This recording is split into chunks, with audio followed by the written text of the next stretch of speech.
அனைவருக்கும் வணக்கம். நம்ம இன்னைக்கு டிஎன்ஏல என்ன செய்திகள் இருக்கு அப்படின்னு சொல்லி பார்ப்போம். என்ன கொடுத்திருக்காங்க அப்படின்னா, தமிழக அரசாங்கத்தினுடைய வருவாயை பெருக்குவதற்காக ஒரு கமிட்டி வந்து போட்டிருக்காங்க. அதாவது தமிழ்நாடு ரெவென்யூ ஆக்மென்டேஷன் கமிட்டி அப்படின்னு சொல்லி இங்கிலீஷ்ல சொல்றாங்க.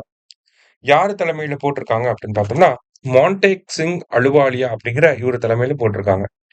இந்த மான்டேக் சிங் அலுவாலியா வந்து பார்த்தீங்கன்னா, ஒரு பெரிய எக்கனாமிஸ்ட்.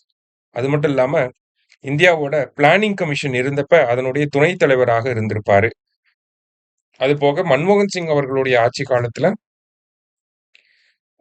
பொருளாதார ஆலோசனை குழு எக்கனாமிக் அட்வைசரி கவுன்சில்லயும் இருந்திருப்பாரு.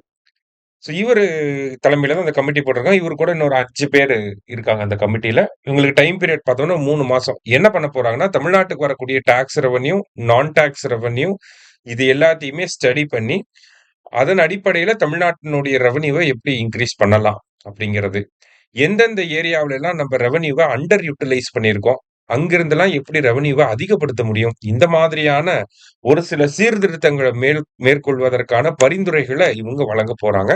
ஸோ அந்த கமிட்டியோட ஹெட்டா மான்டேக் சிங் அலுவாலியா இருக்க போறாரு. சரியா? ஸோ இன்னைக்கு ஒரு முக்கியமான செய்தி. நல்லா பார்த்து வச்சுக்கோங்க. நன்றி.